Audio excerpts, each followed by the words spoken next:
Okay, so I cried a little bit. A Quiet Place Day One is directed by Michael Sarnowski and takes place in New York City on the first day that alien monsters descend from the sky, hunting anything that makes a sound.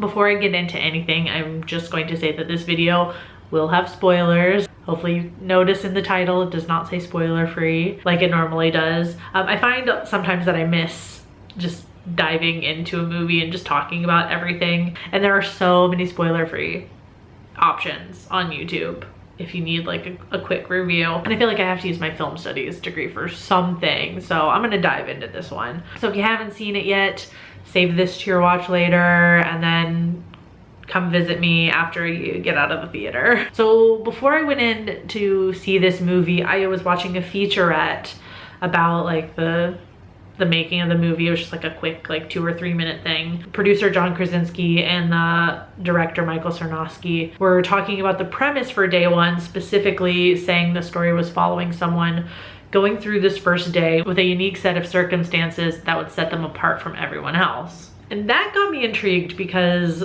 the trailer weirdly gave nothing away in terms of Sam's characterization. The difference between the trailer and the movie is actually really interesting. When I went back and watched the trailer after seeing the movie, there were just like full-on scenes that like did not happen or they deliberately changed, which I thought was super interesting. I don't know if that was by design, but they left like anything out of Sam's characterization. So when they said that, I'm like, huh, I didn't notice anything that would really set Lupita Nyong'o's character apart from everyone else. So when the movie opens in a hospice center and you find out that Sam is a terminally ill cancer patient, I was gagged. I personally really liked how that one fact immediately changed the tone of the entire movie. Where the first two are more traditional survivor stories, this is something different. It wasn't the difference I was necessarily expecting this prequel to bring, but it was appreciated. What I really like about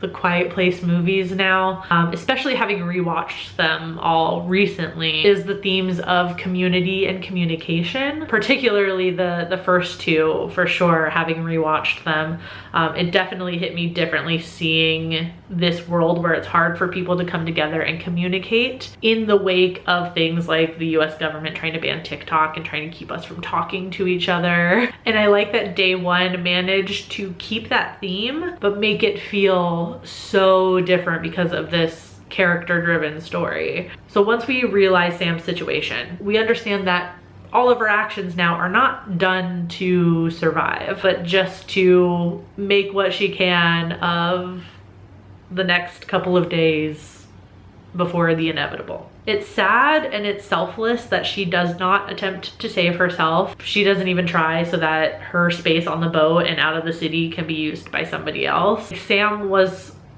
such a nice and complex character, and I really liked her arc.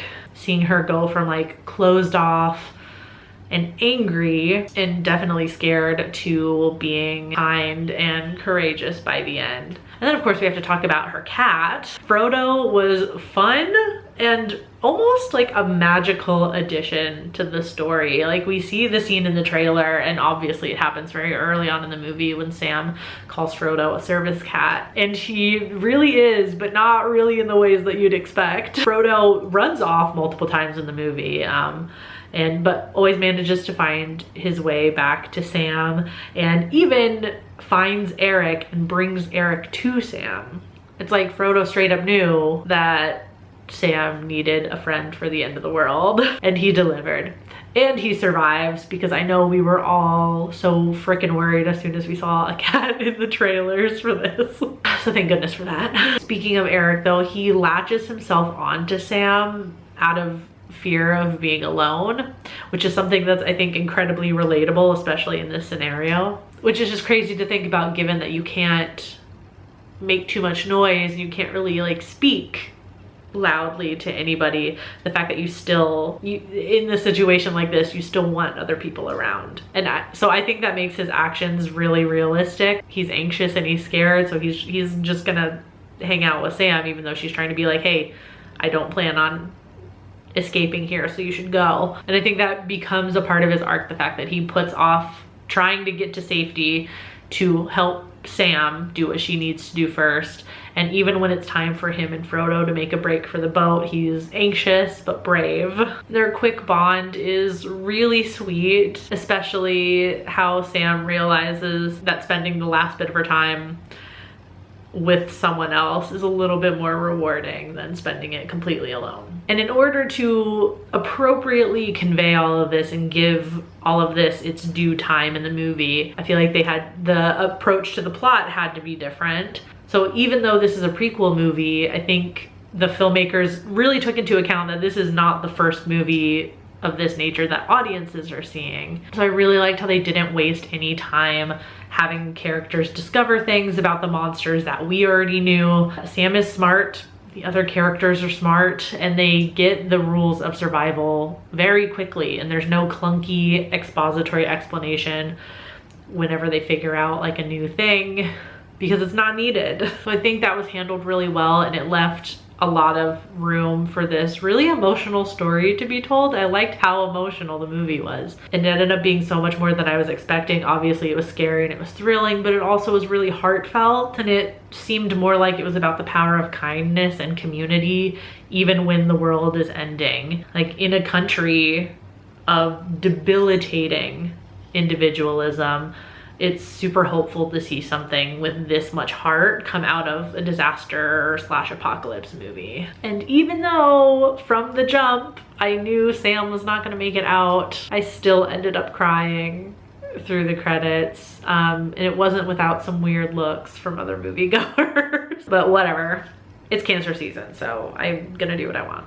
Overall, I had went in at least expecting to just have fun with the movie, because these are really good like cinema movies. I think I've said it before, but it's really fun to go and watch one of these and notice how the entire theater kind of changes because of the premise of the film, because everybody has to stay quiet. Everybody in the theater just stays really quiet, and it's almost like people are too nervous to even eat their popcorn or make too much noise, which I find really fun. It's a fun kind of collective experience. I was not expecting for the movie to be so touching and so heartfelt. So let me know in the comments if I'm alone in that. Let me know. I'll see you next week with some new videos. Almost every single Friday for the next like 2 or 3 months is going to be new movie reviews, because we're being fed this summer. So look forward to that, and until then, stay strange.